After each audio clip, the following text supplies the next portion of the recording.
Hello everyone, কেমন আছো তোমরা সবাই? আশা করছি সবাই ভালো আছো। আমরাও ভালো আছি। আজকের ভিডিওটা রান্নাঘর থেকেই শুরু করছি। দেখতে পাচ্ছ পেঁয়াজ আর টমেটো ভাজা ভাজা করছি, কারণ চিকেন নিয়ে এসেছে। আজকে হবে চিকেন আর টক ডাল আর হচ্ছে কলমি শাক ভাজা। ব্যাস, মেনুতে আজকে এটাই থাকছে। গরমে আর কি রান্না করব বলো তো?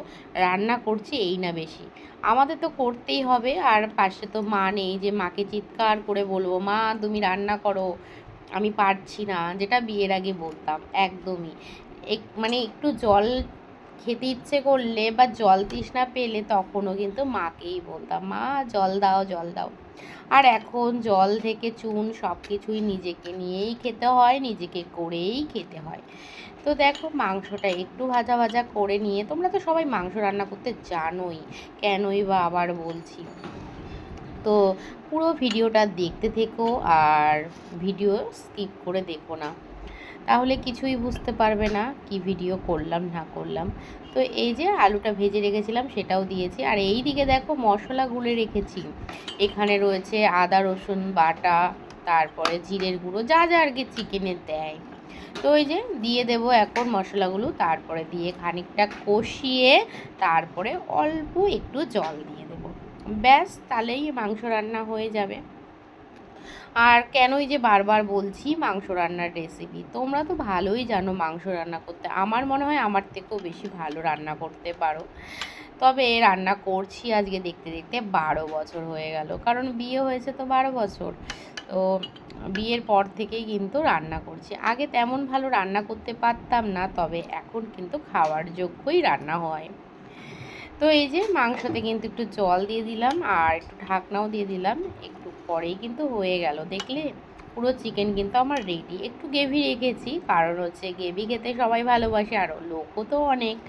তারপরে দেখো রসুন আর লঙ্কা দিয়ে কলমি শাক ভাজা। এই কলমি শাকের সাথে কিন্তু আমার লাগে কাসুন্দি, দুর্দান্ত খেতে লাগে। একবার ট্রাই করো যে শাকের সাথে কাসুন্দি, মানে পাতের ভাতের সাইডে। তারপরে দেখো আমার একেবারে রেডি হয়ে গেছে শাক। আর শাক আগে না খেতে চাইতাম না, জানো, মা কতবার বলতো শাক খেলে নাকি চুল বড় হয়, এই হয় সেই হয়। কোনো কিছুতেই আমি কিন্তু খেতাম না শাক। আর এখন দেখো এখানে বসিয়ে দিয়েছি আম ডাল। আম ডাল খেতে কিন্তু ভীষণ ভালোবাসি, আর আমার বাড়ির প্রত্যেকটা মানুষ কিন্তু আম ডাল খেতে ভালোবাসে। তারপরে দেখো এক চুটকিতে কেমন সব কিছু পরিষ্কার করে ফেলি। সব বরেরা ভাবে আমাদের বউয়েদের কিন্তু সব কিছু চুটকিতেই পরিষ্কার হয়ে যায়, কিন্তু না হে, কারণ অনেক সময় লাগে এই ঘর বাড়ি সব কিছু ক্লিন করতে, বুঝলে? তো চলো খাওয়া দাওয়াটা কমপ্লিট করে নিই, তারপরে বিকেলবেলা দেখা হচ্ছে। গুড ইভিনিং সবাইকে। দেখো একটু রেডি হয়ে নিয়েছি, আর আগের দিন যেই সালোয়ারটা পরে শপিংয়ে গেছিলাম তো ওটাই পরে নিলাম। ওটা না একটু রোদে দিয়েছিলাম, তো ভাবলাম যে পরের দিনই আবার মেয়ের ডান্স রয়েছে, তাহলে এটাই পরা যাক। সেই তো কাচতে হবে আমাকেই, যতই বাড়াই না কেন কাচতে তো আমাকেই হবে। ফ্যাশন করে কি হবে, আর কেই বা দেখবে। তো 2-3 দিন পর হলে না হয় ড্রেস চেঞ্জ করে নিতাম। তো বেরিয়ে পড়েছি, আর পরে মেয়েকে ডান্স ক্লাসে দিয়ে চলে এসেছি বরের দোকানে, কারণ এখানেও বাজারে একটু দরকার ছিল, তো সেই কারণে। তো এই যে দেখতে পাচ্ছ ফুলের টবগুলো, এই ফুলের টব কিন্তু আমি নিয়েছি, আর এটাও কিন্তু আমাদের সেকেন্ড দোকান।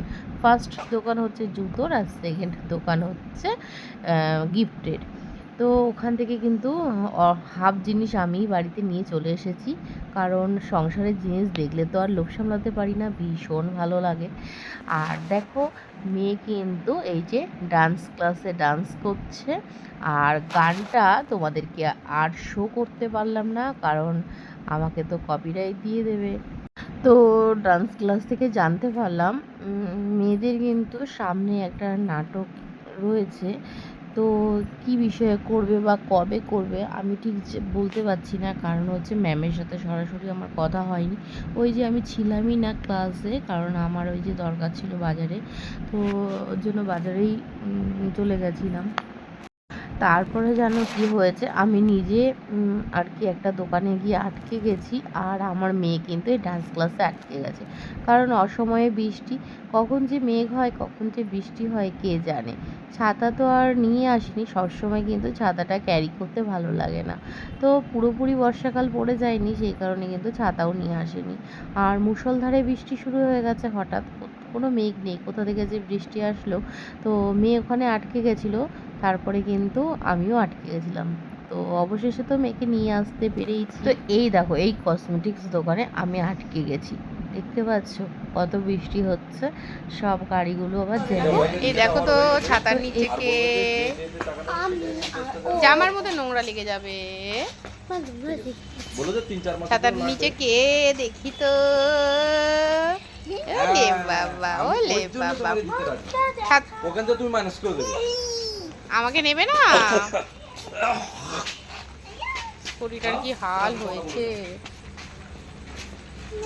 এই যে আমরা দুইজন ছাতা নিয়েছে, আমিও আজ বৃষ্টিতে ভিজে পুরো শরীর খারাপ লাগছে। তো চলো টাটা।